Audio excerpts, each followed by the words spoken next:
నమస్తే, welcome to our channel. నేను మిస్సరి. తెలంగాణ రాష్ట్ర వ్యాప్తంగా ఫోన్ ట్యాపింగ్ వ్యవహారం ఎంత సంచలనం సృష్టించిందో మనం చూసాము. అలాగే ఇప్పుడు ఆంధ్రప్రదేశ్లో కూడా ఫోన్ ట్యాపింగ్ వ్యవహారం నడుస్తుంది.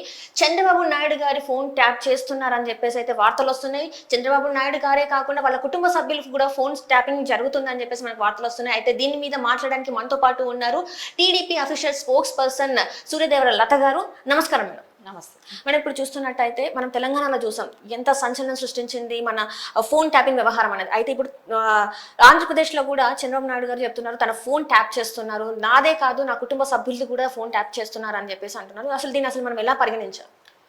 అది మనం గతంలో నుంచి కూడా అంటే ఎప్పుడైతే కేసీఆర్ వచ్చాడో తెలంగాణలో సీఎం అయినాడు అప్పటి నుంచి కూడా గత 10 సంవత్సరాలుగా కూడా తెలంగాణలో నారా చంద్రబాబు నాయుడు గారి ఫోన్ అయితే ట్యాపింగ్ జరుగుతూనే ఉంది అనేది అయితే స్పష్టంగా మనకు తెలుస్తోంది. ఎందుకంటే దాని మూలన రేవంత్ గారి విషయంలో కానివ్వండి ఖచ్చితంగా మనకు ఒక అవగాహన అంటూ ఖచ్చితంగా కనపడుతూనే ఉంది. అదే మూలంగా ఎందుకంటే గురువు కేసీఆర్ అయితే శిష్యుడు జగన్మోహన్ రెడ్డి సేమ్ ఫాలో అవుతున్నాడు అక్కడ కూడా. అంటే వాళ్ళ కుటుంబ సభ్యులదే కానివ్వండి, ఇంకా డిపార్ట్మెంట్ వాళ్ళదే కానివ్వండి, అంటే మనల్ని దాటి వీళ్ళు ఎక్కడైనా వెళ్ళిపోతున్నారా? సేమ్ ఇక్కడైతే ప్రణీత్ రావు ఇక్కడైతే ఎట్లా కేసు నడుస్తుందో సేమ్ అదేలాంటి సాఫ్ట్వేర్ అలాంటి మనుషుల్ని అలాంటి ఇక్కడ సేమ్ తెలంగాణలో ఏదైతే ప్రొసీజర్ చేశారో అదే ప్రొసీజర్ అక్కడ ఫాలో అవుతున్నాడు. సో కంప్లీట్ గా వాళ్ళ ఎమ్మెల్యేలతో సహా వాళ్ళ నాయకులతో సహా మొత్తం ఫోన్ ట్యాపింగ్ పెట్టుకోవటం ఇచ్చేయటం అనేది ప్రాసెస్ లాగానే నడిపిస్తాను అనేది మనకు స్పష్టంగా కూడా కనపడతా ఉంది. ఈ సాఫ్ట్వేర్ కూడా ఇక్కడ తెలంగాణలో అయితే ఏదైతే దొరికిందో అదే అక్కడ కూడా దొరకటం. సో ఆయనకి రోజు ఈవినింగ్ అయితే ఎవరెవరు ఏమేమి మాట్లాడుకున్నారు దాని గురించి డీటెయిల్సే కానివ్వండి తాడేపల్లి ప్యాలెస్కి వెళ్ళిపోవాలి. ఆయన అందుకే ఇంట్లో కూర్చొని ఇవన్నీ చెక్ చేసుకుంటాడే కానీ పరిపాలనా విధంగా ఆయన ఏ రోజు కూడా మనం చూడలేదు కూడా. ఎంత దారుణం అంటే ఒక ప్రైవసీ లేదా, ఒక ఫోన్ మాట్లాడుకునే ప్రైవసీ లేకుండా ఉంది ఈ 2 తెలుగు రాష్ట్రాల్లో అనేది మనకి ఇప్పుడు ఖచ్చితంగా స్పష్టమైన ఆధారాలతో సహా దొరికింది. దీన్ని సెంట్రల్ గవర్నమెంట్ కూడా ఎందుకు ఉపేక్షిస్తుంది? ఇంకా వేరే పార్టీలు అంటే తెలంగాణలో ఒక బీఆర్ఎస్, ఆంధ్రాలో ఒక వైసీపీ, ఈ 2 పార్టీలేనా? ఇంకా మిగతా పార్టీలకు కూడా ఆ ఎఫెక్ట్ తగులుతూనే ఉంది కదా. ఒక జనసేనకు తగులుతూ ఉంది, బీజేపీకి తగులుతుంది. అయినా ఎందుకు ఇన్ని రోజులు మనం ఇది ఎక్స్పెక్ట్ చేయలేకపోయాం? ఆంధ్రాలో కూడా ఇలా జరుగుతుంది అనేది ఒకటి ఎక్స్పెక్ట్ చేయలేకపోయాం. ఇప్పుడు ఖచ్చితమైన ఆధారాలతో సహా దొరుకుతుంది కాబట్టి దీని మీద మనం ఈసీ ఒక నిఘా పెట్టి కానివ్వండి ఇది ఎలా జరుగుతుంది, ఎక్కడి నుంచి వస్తుంది, జగన్మోహన్ రెడ్డి ఒక్కసారి వాళ్ళ ప్యాలెస్ లో ఏం జరుగుతుంది అనేది ఒక తనిఖీలు అంటూ జరిపించాల్సిన అవసరం కూడా కనపడుతుంది. అది ఒక బంగ్లా అట్లాంటివి రహస్య బంగ్లాలన్నీ కట్టడం, అక్కడ కొన్ని వాళ్ళని కొంతమందిని పని చేయటానికి పెట్టుకోవటం. ఇప్పుడు వైజాగ్ లో అదే పని చేస్తాడు, పులివెందుల్లో అదే పని చేస్తున్నారు. అంటే వీళ్ళ సొంత బంగ్లాలలో చేపిస్తుండటం మూలాన ఎవరికి కూడా ఒక డౌట్ రాకుండా ఉంటది కదా. అది సీఎం బంగ్లా కాబట్టి అక్కడికి ఎవరు కూడా వెళ్ళే అవకాశం ఉండదు. సో బయట వ్యక్తులకి వెళ్ళే అవకాశం ఉండదు, అది ప్రైవేటు ఇది కాబట్టి. సో ఎవరు వెళ్ళరు కాబట్టి ఖచ్చితంగా వాళ్ళందరూ ఇట్లా అందుకోసమే ఇలాంటివి కడుతున్నాడు అనేది కూడా మనకి ఇప్పుడు ఒక అనుమానం కూడా క్రియేట్ అయింది. అంటే గతంలో చూస్తున్నట్టయితే జగన్మోహన్ రెడ్డి గారే చెప్పారు మా ఫోన్ ట్యాప్ చేస్తున్నారని చెప్పి, ఆ నాయకుడే మాట్లాడి ఇప్పుడు మళ్ళీ చంద్రబాబు నాయుడు గారు ఫోన్ ట్యాప్ చేస్తున్నారంటారా? మరి అంటే ఇక్కడ కేసీఆర్ గారు స్టార్ట్ అయిపోయింది కదా, ఇక్కడ ఆల్రెడీ చేస్తున్నాడు. సో ముందు నుంచే మనం ఆ మాట అంటాం బెటర్ కదా అనే ఉద్దేశంతో సో నెక్స్ట్ సీఎం అయితే మనం కూడా అదే చేస్తాము లేదని. ఎందుకంటే అది పక్కాగా మనం చెప్పగలుగుతున్నామంటే నారా చంద్రబాబు నాయుడు గారు ఉన్నంత వరకు అక్కడ బాగానే ఉంది. ఎప్పుడైతే ఆయన తెలంగాణలో వాళ్ళ ఇంటికి వస్తున్నారో, నారా చంద్రబాబు నాయుడు గారు హౌస్ ఇక్కడ ఉంటది కాబట్టి ఆయన ఖచ్చితంగా హైదరాబాద్ వస్తున్నారు. ఇంకొంతమంది నాయకులు కూడా హైదరాబాద్ లో వాళ్ళకి జాయింట్ స్టేట్ ఉన్నప్పుడు ఇక్కడ ఆస్తులు ఉండటమే కానివ్వండి, ఇల్లు ఉండటమే కానివ్వండి, వాళ్ళు వస్తూ పోతూ ఉంటారు కాబట్టి ఖచ్చితంగా వాళ్ళందరివి కూడా ఫోన్ ట్యాపింగ్ జరిగాయి. సో ఎలక్షన్స్ బిఫోర్ అంటే ఎప్పుడు 2019కి ముందు కూడా వాళ్ళ ఫోన్ ట్యాపింగ్ ఇక్కడ హైదరాబాద్ లో జరగబట్టి సో ఈ ఇన్ఫర్మేషన్ అంతా కూడా జగన్మోహన్ రెడ్డికి ఎప్పటికప్పుడు చేరవేస్తా ఉన్నాడు కేసీఆర్ అనేది మనకు ఇప్పుడు అర్థమవుతుంది. సో ఆయన ఇచ్చిన సలహాలతోనే ఈయన ముందు నుంచే ఆ మాట అనటం, సో మొత్తం ఇన్ఫర్మేషన్ తీసుకుంటూనే కూడా సో ఈయన డౌట్ అనేది ఇప్పుడు పెడితే రేపొద్దున ఆయన చేసే పనికి ఎవరు కూడా దీన్ని మాట్లాడటానికి అవకాశం ఉండదు కదా. నేను కూడా చెప్పాను ఆ రోజు నా ఫోన్ కూడా ట్యాప్ అవుతుంది అనేది అని చెప్పే అవకాశం ఉండదని ఫస్ట్ నుంచే ప్లాన్డ్ గా అలా అంటూ రావటం కానీ జరిగింది. మనకి ఇప్పుడు 150 ఎలా వచ్చాయి, ఆయన ఆ మెజార్టీ ఎలా తెచ్చుకున్నాడు అనే దానికి మనకు పక్కన్ని ఆధారాలు కూడా కనపడుతున్నాయి. ఒకటి ఈవీఎంలు, ఫోన్ ట్యాపింగ్లు, ఇటు పక్కన కేసీఆర్ చేసిన హెల్ప్, అంటే ఫోన్ ట్యాపింగ్ పరంగా హెల్ప్ చేశాడు, మనీ పరంగా హెల్ప్ చేశాడు అనేది మనకి ఇప్పుడు ఖచ్చితంగా కనపడుతుంది కదా.